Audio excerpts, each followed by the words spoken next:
of Mice and Men by John Steinbeck. Chapter 1. A few miles south of Soledad, the Salinas River drops in close to the hillside bank and runs deep and green. The water is warm, too, for it has slipped twinkling over the yellow sands in the sunlight before reaching the narrow pool. On one side of the river, the golden foothill slopes curve up to the strong and rocky Gabilan Mountains, but on the valley side the water is lined with trees, willows fresh and green with every spring, carrying in their lower leaf junctures the debris of the winter's flooding, and sycamores with mottled, white, recumbent limbs and branches that arch over the pool. On the sandy bank under the trees the leaves lie deep and so crisp that a lizard makes a great skittering if he runs among them. Rabbits come out of the brush to sit on the sand in the evening, and the damp flats are covered with the night tracks of coons, and with the spread pads of dogs from the ranches, and with the split wedge tracks of deer that come to drink in the dark. There is a path through the willows and among the sycamores, a path beaten hard by boys coming down from the ranches to swim in the deep pool, and beaten hard by tramps who come wearily down from the highway in the evening to jungle up near water.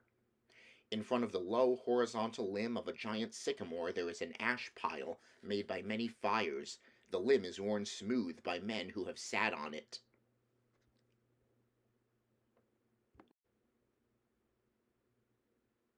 Evening of a hot day started the little wind to moving among the leaves. The shade climbed up the hills toward the top. On the sandbanks the rabbits sat as quietly as little gray, sculptured stones. And then from the direction of the state highway came the sound of footsteps on crisp sycamore leaves. The rabbits hurried noiselessly for cover. A stilted heron labored up into the air and pounded down river. For a moment the place was lifeless, and then two men emerged from the path and came into the opening by the green pool. They had walked in single file down the path, and even in the open one stayed behind the other. Both were dressed in denim trousers and in denim coats with brass buttons. Both wore black, shapeless hats, and both carried tight blanket rolls slung over their shoulders. The first man was small and quick, dark of face, with restless eyes and sharp, strong features. Every part of him was defined: small, strong hands, slender arms, a thin and bony nose. Behind him walked his opposite, a huge man, shapeless of face, with large, pale eyes, with wide, sloping shoulders, and he walked heavily, dragging his feet a little, the way a bear drags his paws. His arms did not swing at his sides, but hung loosely. The first man stopped short in the clearing, and the follower nearly ran over him. He took off his hat and wiped the sweatband with his forefinger and snapped the moisture off. His huge companion dropped his blankets and flung himself down and drank from the surface of the green pool, drank with long gulps, snorting into the water like a horse. The small man stepped nervously beside him. "Lenny," he said sharply. "Lenny, for God's sakes, don't drink so much." Lenny continued to snort into the pool. The small man leaned over and shook him by the shoulder. "Lenny, you're going to be sick like you was last night." Lenny dipped his whole head under, hat and all, and then he sat up on the bank and his hat dripped down on his blue coat and ran down his back. "That's good," he said. "You drink some, George. You take a good big drink." He smiled happily. George unslung his bindle and dropped it gently on the bank. "I ain't sure it's good water," he said. "Looks kind of scummy." Lenny dabbled his big paw in the water and wiggled his fingers so the water arose in little splashes. Rings widened across the pool to the other side and came back again. Lenny watched them go. "Look, George! Look what I done!" George knelt beside the pool and drank from his hand with quick scoops. "Tastes all right," he admitted. "Don't really seem to be running, though. You never ought to drink water when it ain't running, Lenny," he said hopelessly. "You'd drink out of a gutter if you was thirsty." He threw a scoop of water into his face and rubbed it about with his hand. under his chin and around the back of his neck. Then he replaced his hat, pushed himself back from the river, drew up his knees, and embraced them. Lenny, who had been watching, imitated George exactly. He pushed himself back, drew up his knees, embraced them, looked over to George to see whether he had it just right. He pulled his hat down a little more over his eyes, the way George's hat was. George stared morosely at the water.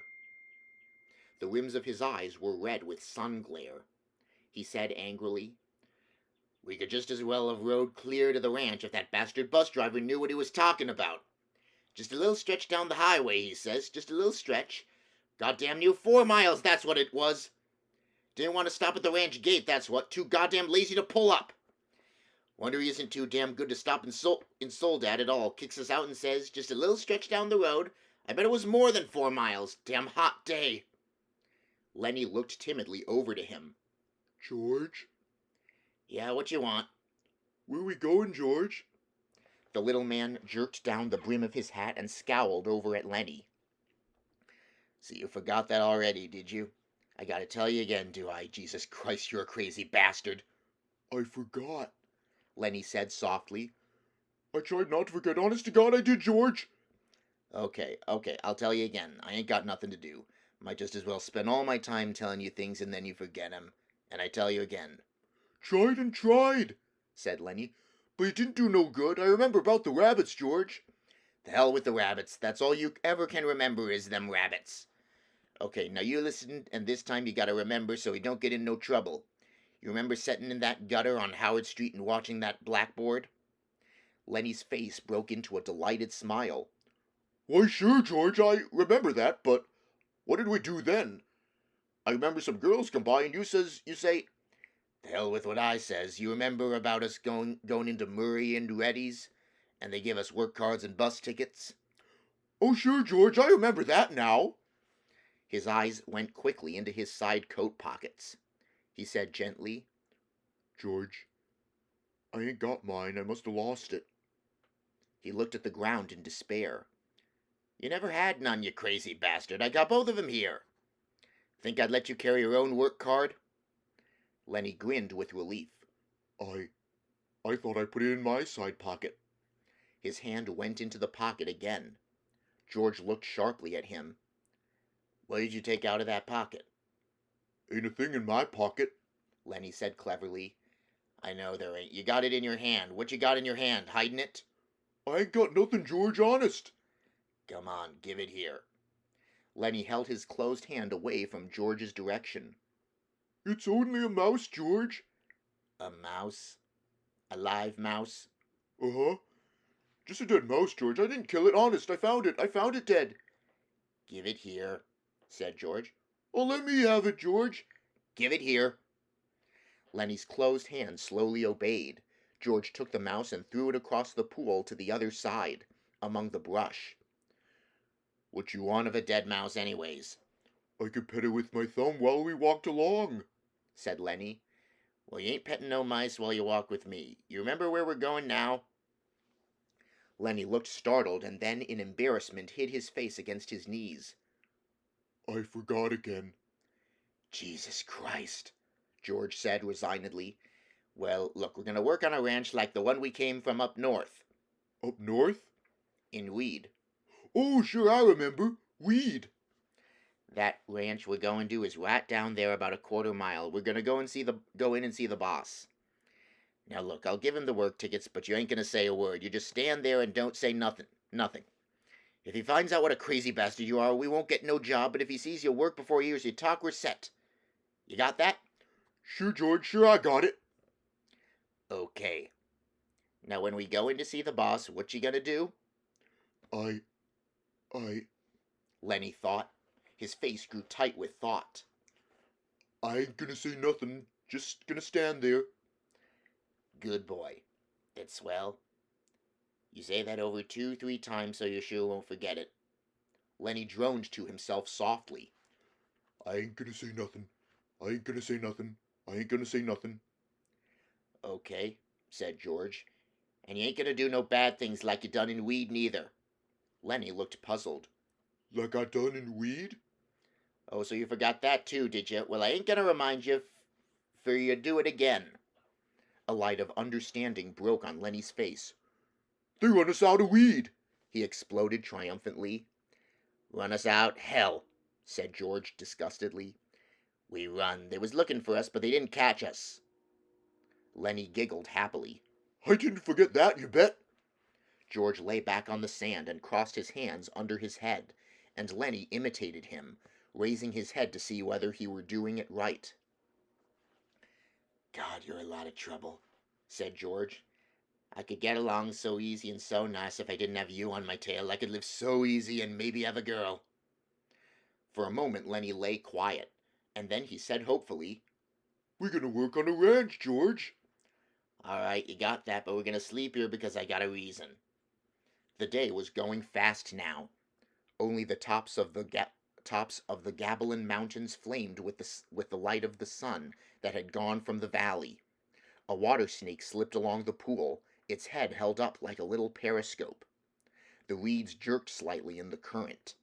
Far off toward the highway, a man shouted something, and another man shouted back.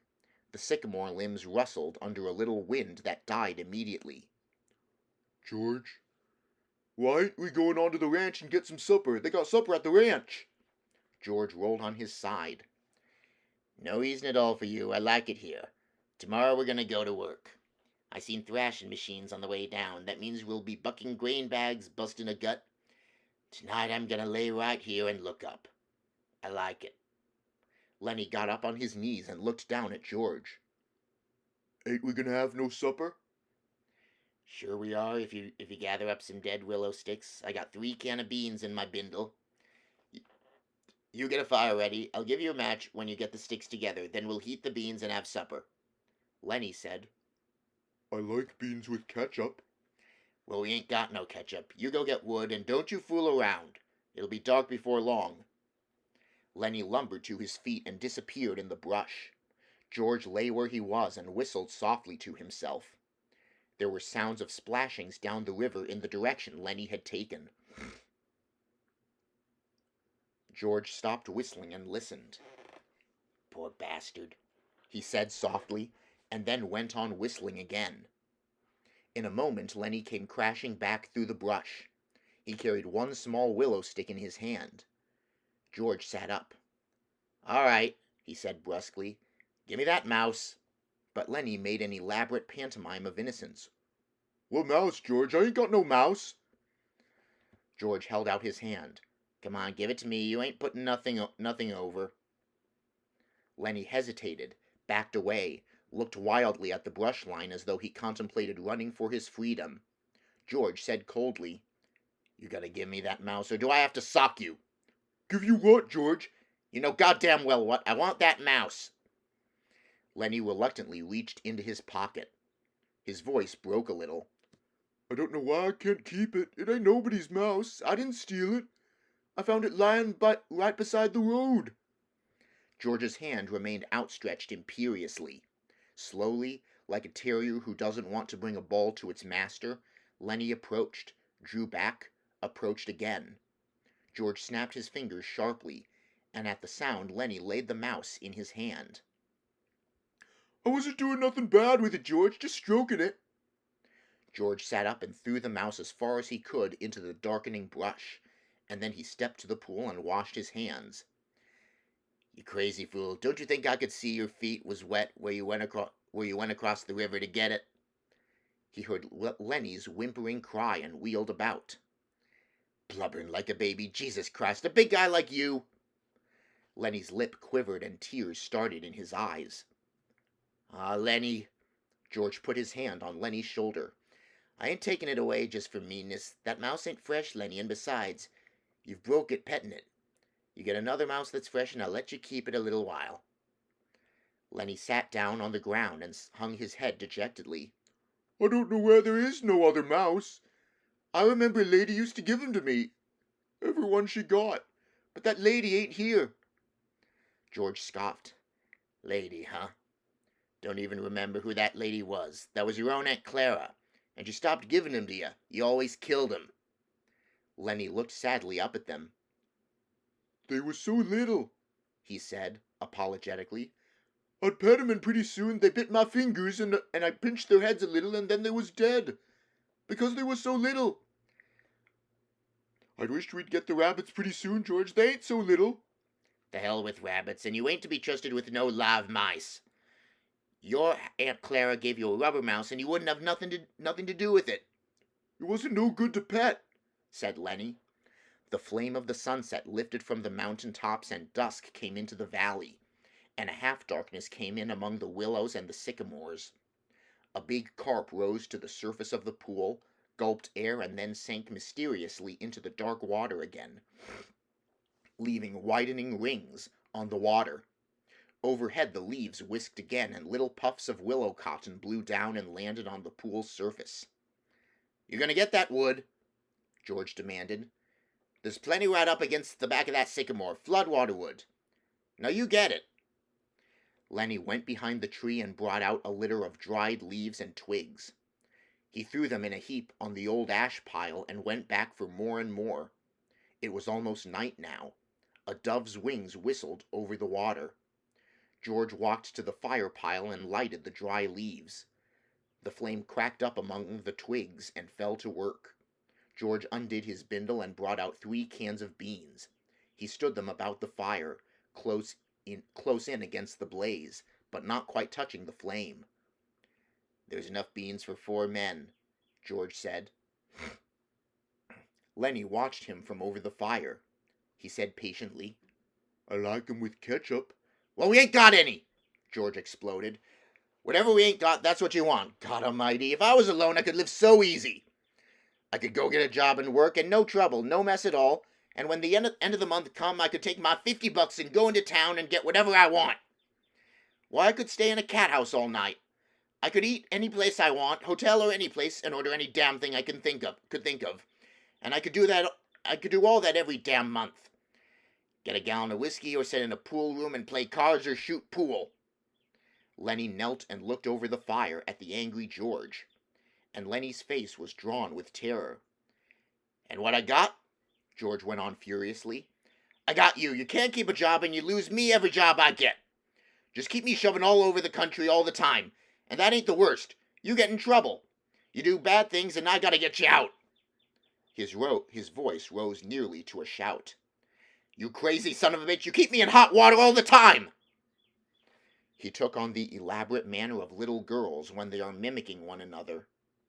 "Just wanted to feel that little girl's dress. Just wanted to pet it like it was a mouse." "Well, how the hell did she know you just wanted to feel her dress? She jerks back and you hold on like it was a mouse.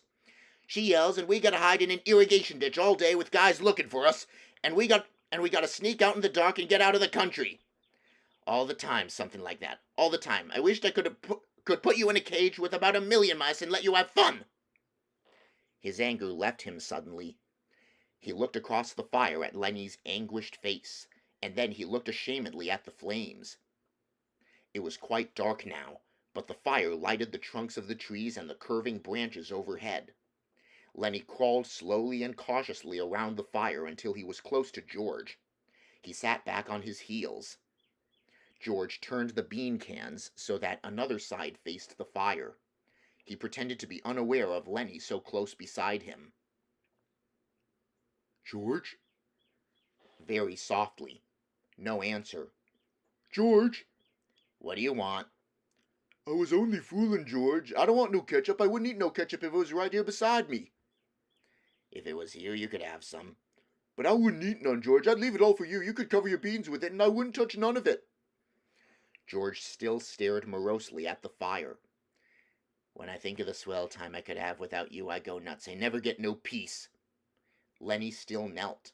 He looked off into the darkness across the river. "George, you want I should go away and leave you alone?" "Where the hell could you go?" "Well, I could go off in the hills there, someplace I'd find a cave." "Yeah, how'd you eat? You ain't got sense enough to find nothing to eat." "I'll find things, George. I don't need no nice food with ketchup. I'd lay out in the sun and nobody'd hurt me, and if I found a mouse, I could keep it. Nobody'd take it away from me." George looked quietly and searchingly at him.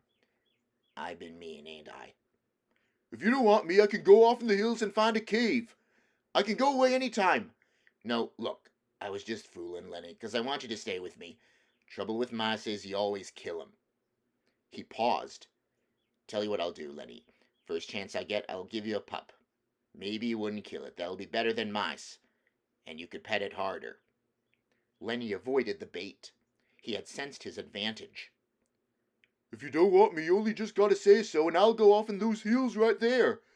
Right up in those hills and live by myself, and I won't get no mice stole from me." George said, "I want you to stay with me, Lenny. Jesus Christ, somebody'd shoot you for a coyote if you was by yourself. No, you stay with me. Your Aunt Clara wouldn't like you running off by yourself, even if she is dead." Lenny spoke craftily. "Tell me, like you done before, "Tell you what?" about the rabbits." George snapped. "You ain't gonna put nothing over me." Lenny pleaded. "Come on, George, tell me. Please, George, like you've done before." "You get a kick out of that, don't you? All right, I'll tell you, and then we'll eat our supper." George's voice became deeper. He repeated his words rhythmically as though he had said them many times before. "Guys like us that work on ranches are the loneliest guys in the world. They got no family, they don't belong no place, they come to a ranch and work up a stake, and then they go into town and blow their stake, and the first thing you know, they're pounding their tail on some other ranch. They ain't got nothing to look ahead to." Lenny was delighted. That's it, that's it. Now tell me how it is with us." George went on. "With us it ain't like that. We got a future. We got somebody to talk to that gives a damn about us. We don't have to sit in no bar room blowing in our jack just because we got no place else to go. If them other guys gets in jail, they can rot for all anybody gives a damn, but not us." Lenny broke in. "But not us, and why? Because I got you to look after me, and you got me to look after you, and that's why." He laughed delightedly. "Go on now, George." "You got it by heart. You can do it yourself." "No, I forget some of the things. Tell about how it's gonna be."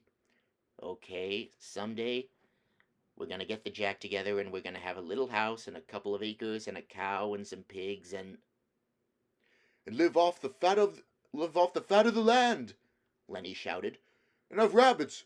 Go on, George. Tell about what we're gonna have in the garden, and about the rabbits in the cages, and about the rain in the winter and the stove, and how thick the cream is on the milk, like you can hardly cut it. Tell me about that, George." "Why don't you do it yourself? You know all of it." "No, you tell it. It ain't the same if I tell it. Go on, George. How I get to tend the rabbits." "Well," said George, "we'll have a big vegetable patch and a rabbit hutch and chickens. And when it rains in the winter, we'll just say the hell with going to work, and we'll build up a fire in the stove and sit around it and listen to the rain coming down on the roof." Nuts. He took out his pocket knife. "I ain't got time for no more." He drove his knife through the top of one of the bean cans, sawed out the top, and passed the can to Lenny. Then he opened the second can. From his side pocket he brought out 2 spoons and passed one of them to Lenny. They sat by the fire and filled their mouths with beans and chewed mightily. A few beans slipped out of the side of Lenny's mouth. George gestured with his spoon. "What you gonna say tomorrow when the boss asks you questions?" Lenny stopped chewing and swallowed. His face was concentrated. I ain't gonna say a word." "Good boy, that's fine, Lenny. Maybe you're getting better. When we get the couple acres, I can let you tend rabbits, all right? Especially if you remember as good as that." Lenny choked with pride. "I can remember," he said. George motioned with his spoon again. "Look, Lenny, I want you to look around here. You can remember this place, can't you? The ranch is about a quarter mile up that way. Just follow the river." "Sure," said Lenny. "I can remember this. Didn't I remember about not gonna say a word?" "Of course you did. Well, look, Lenny, if you just happen to get in trouble like you always done before, I want you to come right here and hide in the brush." "Hide in the brush," said Lenny slowly. "Hide in the brush till I come for you. Can you remember that?" "Sure I can, George. Hide in the brush till you come." But you ain't gonna get in no trouble, because if you do, I won't let you tend the rabbits." He threw his empty bean can off into the brush. "I won't get in no trouble, George. I ain't gonna say a word." Okay, bring your bindle over here by the fire. It's gonna be nice sleeping here. Looking up at the leaves. Don't build up no more fire. We'll let her die down. They made their beds on the sand, and as the blaze dropped from the fire, the sphere of light grew smaller. The curling branches disappeared, and only a faint glimmer showed where the tree trunks were. From the darkness, Lenny called, George, you asleep? "No, what do you want?" Let's have different color rabbits, George. "Sure we will," George said sleepily. "Red and blue and green rabbits, Lenny. Millions of 'em." Furry ones, George, like I seen in the fair in Sacramento. "Sure, furry ones." "'Cause I can just as well go away, George, and live in a cave."